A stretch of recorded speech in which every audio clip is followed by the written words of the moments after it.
Hey guys, welcome to another episode of Walt's How-Tos and Reviews, where I get you what I think is the most relevant information for a topic as quickly and efficiently as possible. Today, I'm going to be covering the brand new 16-inch MacBook Pro. Mine just arrived in the mail, and I ordered mine through Apple, spec'd out.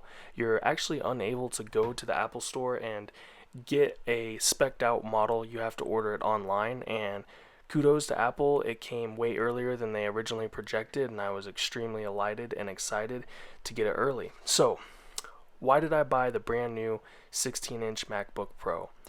I bought it because, in my humble, meaningless opinion, Apple is back. They're back at doing what they do best. So the last time I bought an Apple machine was mid-2012 when I bought a MacBook Pro that was spec'd out. And at that time, I think Apple was king of the hill, and they were focused on being the absolute best machine out there that you could buy.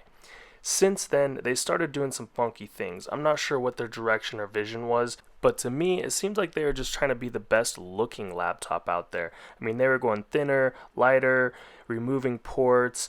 They tried to make their keyboard so small that it ran into a bunch of problems, and it just wasn't, based around performance. In my opinion, it was based around just looking really good. I mean, don't get me wrong, they actually had good hardware in the machine, but it was so small and elegant design that you couldn't get the full performance out of the hardware. You'd run into thermal throttling issues, and it just seemed weird to me. So I noticed with this 16-inch model that it seemed like they went back to their roots of being king of the hill in performance, and a pleasant surprise was even in value they were doing awesome. I think this is the direction they're going because they even got rid of their last model of the MacBook and just replaced it with this new one. And they actually made the machine bigger. It wasn't based about looking good and being thin. And don't get me wrong, it looks amazing. But I saw and felt that there was a shift. So I'm just going to jump right into all the things that I think is relevant with the new MacBook Pro. They changed the keyboard. They ditched the butterfly mechanism, went back to the tried and true scissor, and it's very similar to the Magic Keyboard. I've been playing with it. It works great. But again, that theme of they went bigger to have a better performance.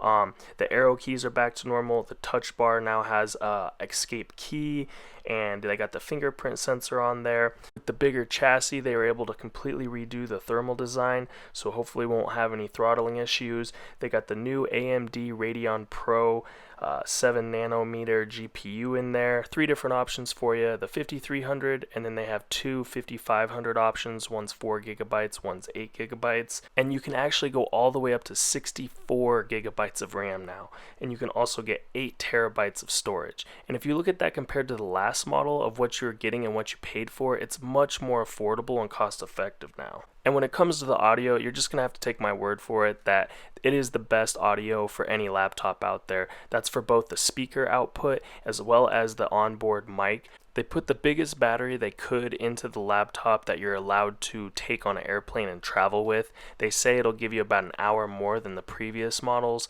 Now, they did only have the USB-C Thunderbolt 3 ports on there, and in the past that was kind of an issue because by the time USB-C became really relevant, it was kind of going to be an outdated machine anyway. But I feel that now that it is 2019, I can see why they didn't go back to having the old ports in there. Luckily, they do still have the headphone jack in there for you. But I also think that they kind of left some room for improvement because, in the future years, they got to up it somehow. So they didn't actually change the camera in the machine. It's nothing that great, as well as it isn't the latest and greatest Wi-Fi 6. And even though the screen is an inch bigger, it's not really better than the last model screen. And Mac is known for having amazing screen quality, but I know they could make that better, and possibly that'll be something they'll change in the future. But I think one of the biggest things to rave about with this new laptop is that relative to the competition, it's actually pretty cost effective, which is not, traditional Apple where you're paying a huge premium to have an Apple product. And that is my favorite part about this new machine. I don't think anybody was actually expecting the price to be as low as it is. I think, all the stuff, at least that I saw, people were saying this machine was going to start out over $3,000. And you can actually pick one up for only $2,400. And that is why I really think Apple is back to being king of the hill, and they really looked at all angles. And in my opinion, I think this is going to be the new flagship laptop that's really going to give Apple its old reputation of just being the all-around best machine out there that you can buy. Okay, so let's talk about price. If you go through their website, you'll see you have two options when you start, i7 6-core and an i9 8-core. When you go to the 8-core, you can see it's $200 more to bump it up to 2.4 gigahertz and turbo to 5 gigahertz. And then for the memory, it's $400 more for the 32 and $800 more for the 64 gigabyte. It starts at 16.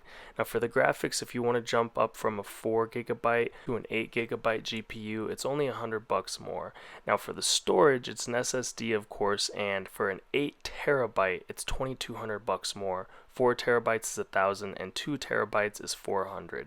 They do give you the option to have software pre-installed for the price that it costs if that's something that you want to do.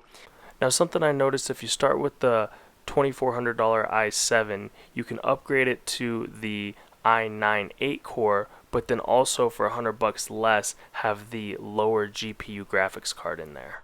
Alright guys, so that's it. I think I got you all the most relevant, important information as quickly as possible.